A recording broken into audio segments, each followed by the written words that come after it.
Exercise के short questions करेंगे. So let's just see the first short question. First short question है हमारे पास, how does a moving conductor like an aeroplane acquire charges as it flies through the air. Describe briefly. कि आपके पास aeroplane है, अगर वो हवा में एंटर होता है, मतलब वो कह लें फ्लाई कर रहा है, तो उसके ऊपर चार्जेस आना शुरू हो जाते हैं. वो कहाँ से आते हैं? अच्छा, इसके बारे में ना हम लोगों ने ये आइडिया लेते हैं कि मिसाल के तौर पे जब कोई जहाज़ जो है वो हमारे पास हवा में एंटर होता है, तो हमारे पास क्या होता है, हवा के जो पार्टिकल्स हैं, हवा के पार्टिकल्स हों या हवा में मौजूद डस्ट के पार्टिकल्स हों या फिर यहाँ पे कोई आयंस वगैरह हों, चार्जेस वगैरह, जब वो इसके साथ टकराते हैं तो वो जो हवा के एटम्स या डस्ट के पार्टिकल्स वो अपना कह लें फ्रिक्शन की वजह से, रगड़ की वजह से ना इसको अपना इलेक्ट्रॉन ट्रांसफ़र कर देते हैं, चार्ज ट्रांसफ़र कर देते हैं, जिसकी वजह से एरोप्लेन के सरफेस के ऊपर ना चार्ज आ जाता है. कि बेसिकली जो हवा के पार्टिकल्स होते हैं जब वो इसके साथ कोलाइड करते हैं, इसके साथ फ्रिक्शन की वजह से चार्ज ट्रांसफ़र हो रहा होता है. तो अगर इसका एग्जैक्टली आंसर देखें तो ये देखिए, ये हम लोगों ने पढ़ा कि बेसिकली कहाँ से आ रही होती है चार्ज हमारे पास एरोप्लेन के ऊपर. कहते हैं जो फ्रिक्शन होती है किस किस के दरमियान, एयर पार्टिकल्स के दरमियान. एयर में डस्ट पार्टिकल्स भी हो सकते हैं या चार्ज पार्टिकल्स भी हो सकते हैं. जब वो टकराते हैं हमारे पास एरोप्लेन के साथ, फ्रिक्शन की वजह से वो अपना चार्ज है वो ट्रांसफ़र कर देते हैं, बेसिकली इलेक्ट्रॉन को ट्रांसफ़र करते हैं, जिसकी वजह से हमारे पास उसके ऊपर चार्ज आ जाता है. ठीक है, तो फ्रिक्शन की वजह से बेसिकली जो मटीरियल्स होते हैं या कह लें उनके दरमियान जो है वो चार्ज ट्रांसफ़र हो रहा होता है. या फिर कहते हैं हमारे पास अर्थ के मैग्नेटिक फील्ड की वजह से भी इलेक्ट्रोमोटिव फोर्स है वो इंड्यूस हो जाएगी. इलेक्ट्रोमोटिव फोर्स होती है which बेसिकली ये पोटेंशियल डिफरेंस होता है, मतलब चार्ज का प्रोड्यूस होना ही होता है. ठीक है, नेक्स्ट शॉर्ट क्वेश्चन देखते हैं. हमारे पास कहते हैं define electric intensity and electric potential. अच्छा, इसका जब मैंने टॉपिक करवाया था तब मैंने वहाँ से इसको मार्क भी करवाया था. अगेन मैं दिखा देती हूँ. यहाँ पे देखें, ये हमने टॉपिक किया था इलेक्ट्रिक फील्ड स्ट्रेंथ. ठीक है, इसी के नीचे इसकी डेफिनेशन ये जो ब्लू में लिखी हुई है ना, कि जो फोर्स लग रही होती है किसी चार्ज के ऊपर, तो फोर्स पर यूनिट चार्ज होता है, उसको इलेक्ट्रिक फील्ड इंटेंसिटी कहते हैं. तो ये वाली डेफिनेशन ब्लू वाली करनी है. इसका बच्चे ये वाला फार्मूला करना है, फोर्स पर यूनिट चार्ज. ठीक है, और इसका यूनिट ये करना है न्यूटन पर कूलम. इसके बाद आपने ये इलेक्ट्रिक फील्ड इंटेंसिटी की डेफिनेशन थी, इसके बाद इलेक्ट्रिक पोटेंशियल की करनी है. तो इलेक्ट्रिक पोटेंशियल की वजह आपको मिलेगी पेज 200 के ऊपर. टॉपिक है पोटेंशियल ग्रेडियंट, उससे ऊपर यहाँ से हमने ये पढ़ा था कि जो इलेक्ट्रिक पोटेंशियल होता है at a point is basically equal to the work done. यहाँ से करना है is equal to the work done in bringing unit positive charge from infinity to that point. के इन्फिनिटी से लेके उस पॉइंट तक लेके आने के लिए जितना वर्क करना पड़ेगा वो किस फॉर्म में स्टोर हो रहा होता है या वो डिफाइन किया जाता है एज अ पोटेंशियल. तो पोटेंशियल का फार्मूला हम लिखेंगे, ये हमारे पास क्या होता है, डिफाइन किया जाता है as work done to move the charge from infinity to that point. इसके यूनिट की बात करें तो बच्चे हमारे पास इसका यूनिट जो वर्क डन को होता है ना वो जॉल होता है. तो जॉल पर कूलम आ जाएगा या फिर न्यूटन पर कूलम आ जाएगा. ठीक है, अगर इसको एग्जैक्टली की बुक से देखना चाह रहे हैं तो की बुक में यही दो डेफिनेशंस लिख रहा है. मैंने टॉपिक्स के साथ इंडिकेट करवा दिया, वो वैसे आपको बता रहा है. ठीक है, कि इलेक्ट्रिक फील्ड इंटेंसिटी बेसिकली क्या होती है, फोर्स पर यूनिट चार्ज होती है. ठीक है, और हमारे पास इसका यूनिट क्या होता है, न्यूटन पर कूलम होता है. और इसी तरह से इलेक्ट्रिक पोटेंशियल क्या होता है, वर्क डन होता है to move the charge from infinity, के इन्फिनिटी से वहाँ तक लेके आने के लिए जितना वर्क करना पड़ेगा उस पॉइंट तक लेके आने के लिए, उसको हम नाम देंगे पोटेंशियल. इसका यूनिट क्या होता है, वोल्ट होता है, या फिर इसका यूनिट इस तरह से भी लिखा जा सकता है जॉल पर कूलम, क्योंकि वर्क डन का यूनिट क्या होता है, जॉल, और चार्ज का क्या होता है, कूलम. दूसरा ये कहते हैं ये हमारे पास ना स्केलर क्वांटिटी है. ठीक है, तो ये स्केलर क्वांटिटी है. इलेक्ट्रिक फील्ड होती है बच्चे, ये वेक्टर क्वांटिटी होती है. आगे हमारे पास शॉर्ट क्वेश्चन आ जाता है, उसको देखते हैं हम. नेक्स्ट शॉर्ट क्वेश्चन है, कहते हैं a battery is rated at 100 ampere hour. ठीक है, how much charge can this battery be supply. क्या आपने चार्ज मालूम करना, आपको बताया गया है उसका करंट टाइम पर टाइम बताया गया है. ये इसका ना हम लोग इसको थोड़ा सा देखते हैं. आपके पास डाटा में सारा कुछ गिवन है, आपको इसको फाइंड आउट करने की ज़रूरत नहीं है. आपके पास करंट का फार्मूला क्या होता है, करंट हम डिफाइन करते हैं as charge per unit time define करते हैं. ठीक है, चार्ज को अगर टाइम से डिवाइड कर दें तो वो मेरे पास क्या आ जाती है, करंट आ जाती है. तो आपने तो बेसिकली फाइंड आउट क्या करना है, आपने तो चार्ज फाइंड आउट करना है. तो बच्चे चार्ज इधर रहने दें, टाइम को इधर जाकर मल्टीप्लाई कर दें, तो करंट के साथ आप टाइम को मल्टीप्लाई कर दें, वो चार्ज आ जाएगा. बच्चे अब ये बता रहा है 100 एम्पेयर करंट है और टाइम आपको कितना बता रहा है, 1 घंटा है. तो वो तो ऑलरेडी आपको चार्ज दे रहा है. सिर्फ और सिर्फ आपने क्या करना है, घंटे को ना सेकंड में स्टैंडर्ड यूनिट में लेके जाना है. तो आपके पास वो ऑलरेडी चार्ज आपको दे रहा है. तो घंटे की वैल्यू लिखते हैं. बच्चे 1 घंटे में कितने मिनट्स होते हैं, 60 मिनट्स होते हैं. और 1 मिनट में कितने सेकंड्स होते हैं, 60 सेकंड्स होते हैं. तो 60 को 60 से मल्टीप्लाई करेंगे ना 3600 आ जाएगा. ठीक है, तो आपके पास टोटल करंट 100 एम्पेयर ही रहेगी, लेकिन टाइम की जगह 1 घंटे की बजाय वहाँ पे कितने लिख देंगे, 36 सेकंड्स लिख देंगे. तो उसकी वैल्यू ये हम पुट ऑन कर देंगे तो ये आ जाएगा 36 और 4 0 उसी तरह से आ जाएंगे, 10⁴ आ जाएगा।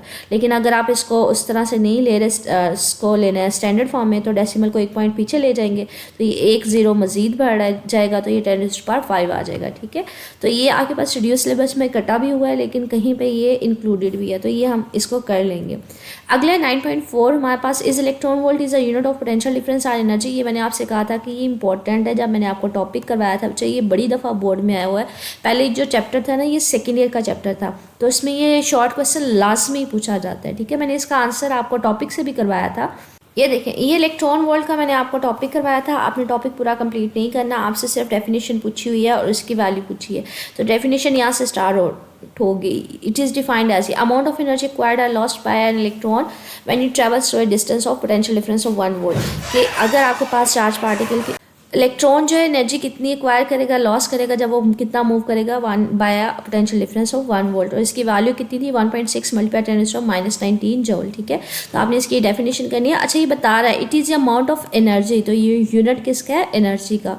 उसके बाद आपने उसकी डेफिनेशन लिखनी है और साथ में ये वाली वैल्यू लिखनी है। ठीक है, ये वैल्यू आपके पास एक तो ये शॉर्ट क्वेश्चन में आ जाता है बच्चे, दूसरा ये वैल्यू ना ये आपके पास मोस्ट कॉमनली MCQ में भी पूछ ली जाती है।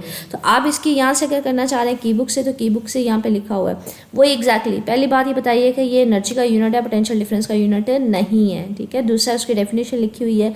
ये मैंने टॉपिक आपको डिटेल में करवाया था, समझना हो तो बच्चे टॉपिक को रेफर कर लीजिएगा, और आगे इसकी ना वैल्यू लिखी हुई है। ठीक है, आगे हमारे पास शॉर्ट क्वेश्चन है, उसको देखते हैं। अगला शॉर्ट क्वेश्चन है, कहते हैं a copper wire of length has a resistance R, it is stretch to its double of its length. के अगर उसको लंबा कर दिया जाए, उसकी लेंथ 2 टाइम कर दी जाए, बाद में उसकी रेजिस्टेंस क्या होगी। तो ये थोड़ा सा समझने वाला है, इसको देखते हैं बच्चे। स्टार्टिंग में मैं कहती हूँ सपोज करें ये मेरे पास एक वायर थी जिसकी पर्टिकुलर लेंथ थी कुछ L। ठीक है, ये स्टार्टिंग की वायर थी। ठीक है, इसकी कुछ लेंथ थी, कुछ इसकी थिकनेस थी, मतलब क्रॉस सेक्शन एरिया था, तो हमारे पास इसकी रेजिस्टेंस क्या होगी, ρL/A होगी। अब कहते हैं उसकी लेंथ जो है ना वो आपने डबल कर दी है, पहले की निस्बत उसकी लेंथ डबल हो गई। आपने दोनों एंड से पकड़ के ना इसको खींचा और वो डबल हो जाएगी। बच्चे जब लेंथ डबल होगी ना, तो हमारे पास क्या होगा, वो कहीं से दरमियान से ना डैमेज होके, तो वहाँ से ना वो थोड़ी सी थिन हो जाएगी, उसकी जो कह लें कि थिकनेस है वो थोड़ी सी कम हो जाएगी। क्यों? क्योंकि अगर आप लेंथ को उसको दोनों साइड से खींच के लंबा कर रहे हो, तो उसका क्रॉस सेक्शन एरिया इतना कम हो जाता है, जितनी उसकी लेंथ बड़ी होती है ना, क्रॉस सेक्शन एरिया उतना ही कम होगा।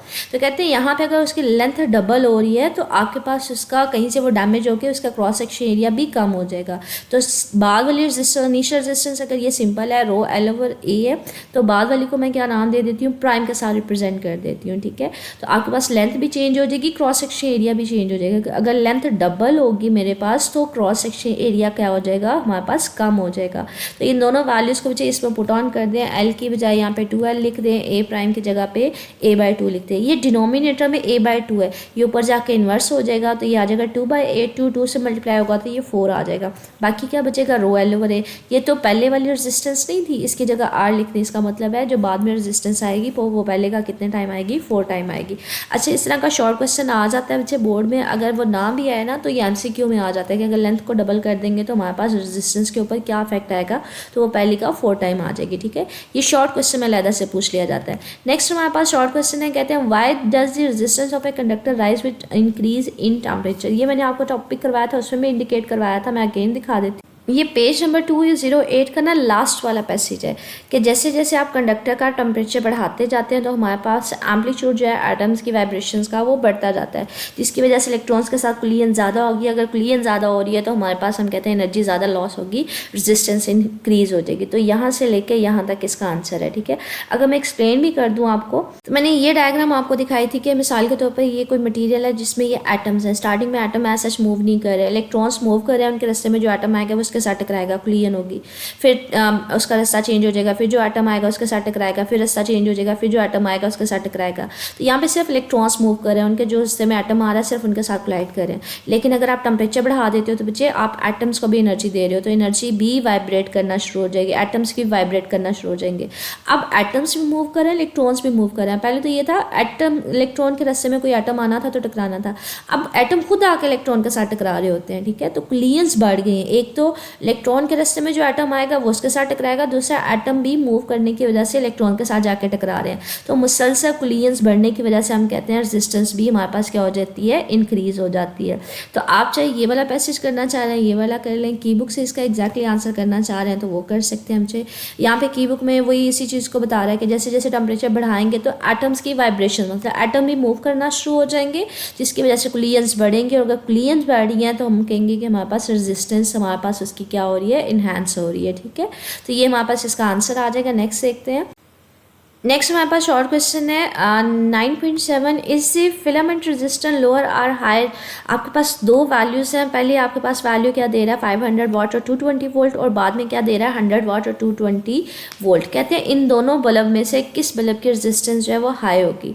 तो ये एक न्यूमेरिकल फॉर्म में है, मुझे बड़ी दफ़ा ये बोर्ड में आया हुआ है, लाजमी आ जाता है, मॉर्निंग में ना आए तो इवनिंग में आ जाता है, इवनिंग में ना आए तो मॉर्निंग में आ जाता है। हम लोगों ने ना पावर का फार्मूला पढ़ा हुआ है V²/R। ठीक है, लेकिन आपको तो चाहिए रेजिस्टेंस चाहिए। ठीक है, तो हम क्या करेंगे रेजिस्टेंस को ना इस साइड पे ले जाएंगे और पावर को नीचे ले आएंगे, तो रेजिस्टेंस का फार्मूला आ जाएगा V²/P। ठीक है, पोटेंशियल ओवर पावर। पहले इसके लिए आपके पास दो डाटा गिवन है, तो ये पहला है, तो इसके लिए जो मेरे पास रेजिस्टेंस आएगी उसको R1 का नाम दे देते हैं, ये बाद में डाटा है तो इसके लिए R2 का नाम दे देंगे। तो पहले मैं R1 के लिए सॉल्व करती हूँ। R1 के लिए सॉल्व करूँगी, वॉट जो होती है बच्चे वो पावर होती है, मतलब पावर की वैल्यू आपके पास कितनी गिवन है 500, और वोल्ट जो होता है वो वैल्यू होती है पोटेंशियल डिफरेंस की, तो वोल्ट की जगह 220 आ जाएगा। इसका स्केल लेंगे, उसको सॉल्व करेंगे तो रेजिस्टेंस आ जाएगी। इसी तरह सेकंड वैल्यू के लिए इसको कैलकुलेट करेंगे, R2 लिख देंगे, V का square divided by P2। V हमारे पास क्या 220 वोल्ट, वो चेंज नहीं हो रही थी इसलिए मैंने इसके साथ 1 2 नहीं लगाया। पावर चेंज हो रही है वो 100 है, वैल्यूज डालेंगे तो हमारे पास रेजिस्टेंस आ गई। अब देखेंगे दोनों में से किसकी रेजिस्टेंस हाई है बच्चे, इस वाले की जिसकी पावर कितनी थी 100 थी, तो इसकी रेजिस्टेंस हाई है। ये इंपॉर्टेंट है, शॉर्ट क्वेश्चन ये बड़ी दफ़ा आया हुआ है। रेडियो सिलेबस में बच्चे 9.8 और 9.9 नहीं है, आपके पास रेडियो सिलेबस में 9.3 भी कटिंग हुआ, लेकिन मैंने वो करवा दिया, वो आसान है तो वो पूछा जा सकता है क्योंकि करंट का हमने टॉपिक किया है।